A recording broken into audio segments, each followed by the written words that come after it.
All right, so we've been talking about the good life, and we've been defining it as a life in which one is thriving, one is really flourishing, one is really actualizing one's potential, realizing their potential.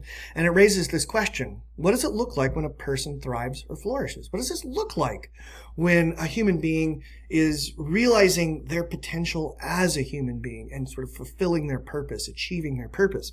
And this is a really tricky question to answer.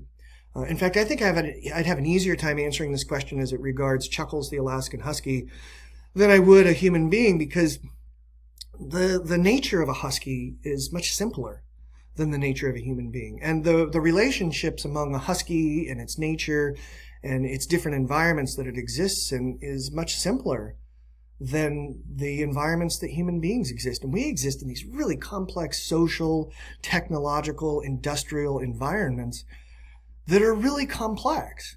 And so it can be a real challenge to imagine what it looks like when human beings are flourishing in all of these different kinds of environments that they inhabit.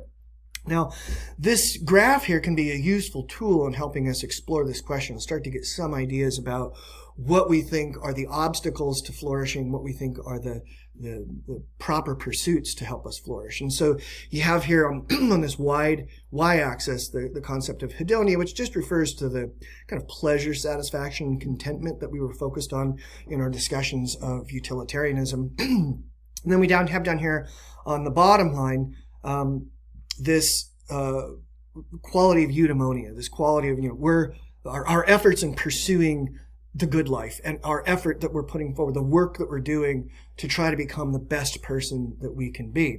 And you can see down here in this lower quadrant, there's 4 quadrants here, we have this languishing. That's the person who's, putting in some effort to become the best person they can be, and at the same time that they're not putting in a whole lot of effort, not attaining a lot of flourishing in their lives, they're also not experiencing much happiness either. And it's sort of an empty life, right? This is the person who doesn't really do anything, isn't really particularly happy. They're not necessarily bummed out. They're just kind of blah, or meh, I think is the word the kids use these days, right? This idea that someone's just kind of existing, but they're not really working towards becoming a better person, and they're not really enjoying much of their daily lives. And then you can think about this upper quadrant here, the sweet life, right? This is the life where there's minimal amount of effort being put into becoming the best version of you that you could become, but you've got a lot of those creature comforts, those pleasures, those satisfaction, that happiness. And you might think about the people inhabiting this quadrant up here. They may be like the folks that win the lottery, right? And you hear these stories about people that win the lottery and, suddenly I'm $500 million richer today than I was yesterday. And it looks like that $500 million is going to buy me all kinds of opportunities and securities and comfort that I didn't have previously. And you'd think that all of this pleasure that I've brought into my life by winning the lottery would make me really thrive as a person.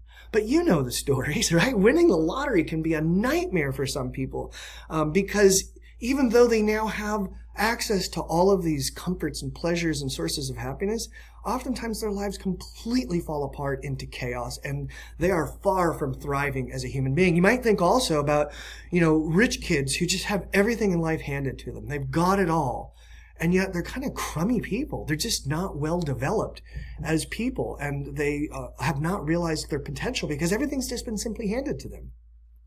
On the other hand, you don't want to find yourself in this lower right-hand quadrant either, right? Because this is where we're putting in lots of effort to become a better version of us, and we're really working hard, and we have very minimal amounts of pleasure while doing so. We're just not, life is kind of a grind. We're giving it our best, we're making our best efforts, we're making progress, and it just doesn't bring about any satisfaction.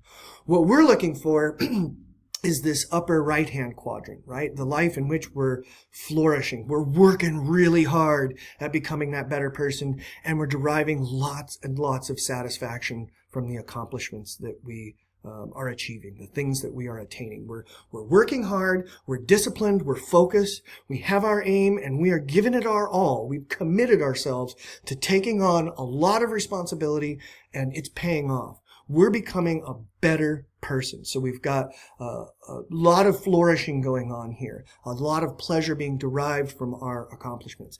Now, as we're pursuing these goods in life, we have to be careful, Aristotle would remind us, that just because things seem good doesn't mean they are good, right? That oftentimes we can confuse what Aristotle would call our natural wants, the things that are necessary in order for us to thrive, for the things that, the wants that we acquire, the things that we want because we think they're good, we prefer them. And you can think about, an easy example would be food.